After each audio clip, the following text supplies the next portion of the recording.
Hi friends, it's Gwen. Welcome back to my channel. Today I am here to do another poetry review for you, and that is Mouthful of Forevers by Clementine Von Radics. I did talk about this in my poetry haul a little bit, and now I kind of want to just do a full review. I'm going to try to do more poetry reviews just in general as well as book reviews, because some of you have expressed interest that you're looking for that. And it's something I'm getting into, so it always makes me excited to share something that I'm excited about when you're excited about it. I picked this up on a whim. I picked it up because I liked the cover, and I flipped it open and I read a couple of things and they interested me at the time. But this isn't so much a positive review. If you want to hear my thoughts about poetry in general, or what I think about it, check out my review of Milk and Honey. I talk about general things about what poetry means to me and the symbolism and stuff like that. This collection I rated 2 stars, and I don't want to rip on it too hard because, like I said in that video, poetry is something that I feel really has to hit you at a certain moment, and it's something that I like to revisit. And so I definitely plan on rereading this in the future, or certain poems out of the collection. So definitely keep that in mind as you listen to my thoughts, because while it may not be for me, it may be for you. One of the biggest downfalls about this collection for me is I think that the poet's symbolism is very different from my own. And that's something that really confuses me, and her symbolism doesn't make sense. I'm like, what is she really talking about? So I really couldn't follow along or understand a lot of the stuff that she was saying. A lot of the poems took weird directions. Like, I was starting to like it, and then it just went off into left field, and I'm like, is this the same poem? I always find it disheartening when I'm looking for stanzas that I like rather than poems. And that's what happened in this book. I was really stretching to find things positive to say, and there were a few stanzas that stood out to me, and I did bookmark them here. Some of them were sad, some of them were just in general. I really liked You Have 6 Tattoos, but there were 2 stanzas out of the 4 that really stuck out to me. You have a scar on your left arm you carved there in high school. The first time you pulled off your t-shirt, I traced the line with my fingers and fell in love with your strength. So I really love that line.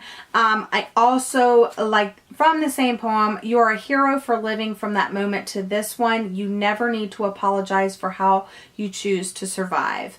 And I thought that that was really great. And there were some other ones as well, but I wasn't liking the whole poem itself. And another issue that I had is that the title never really fit with the words in the poem. So I was trying to find the connection, and I was just never finding that connection. One thing that I noticed that she did do was that she used facts as part of her poems, and not all of them, but some of them.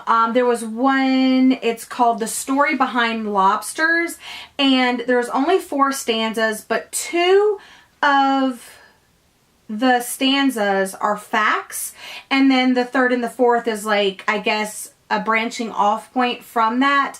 I really did like that poem, and I did learn some new facts, but I'm wondering if those were made up facts or if they're really true facts. I never did look it up, but I'm assuming that they're real because it makes sense. But if not, they were stated like facts, and I felt like I was getting like fact, okay, here's what I think about that, or here's what I think in correlation to that. So if you're looking for an example of that, it's The Story Behind Lobsters, and it says, I'll just go ahead and read you that poem. It says, the story behind lobsters is that they weren't considered a delicacy until the 19th century. Before that, they were peasant food, most often served in prisons. The story behind diamonds is that they were just rocks until 1938, when a marketing campaign forever linked them with love.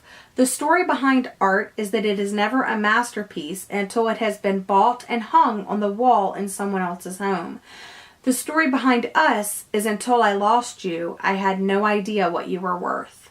So I really do like that poem, but I don't think the fact about lobsters or diamonds really has anything to do.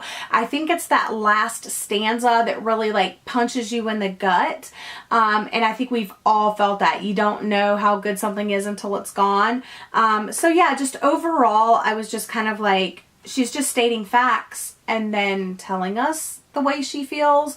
So it was things like that that just really made this collection seem a little bit jumbled to me. I also talked about in my Milk and Honey review how a collection kind of needed to flow, and this collection totally lacked cohesion, and for that reason it was just individual poems than an actual like cohesive collection. So like I said at the beginning, I did rate this 2 stars, but I also said that I think poetry is something that you can revisit and maybe get a little bit more out of later on. So maybe this is for maybe more advanced poetry readers. Maybe I was just missing something, but I know that the title Mouthful of Forevers was based off of her poem that she posted on Tumblr, and it was like super popular. I didn't really care for that individual poem myself, but a lot of people seem to have enjoyed it since it went viral on Tumblr.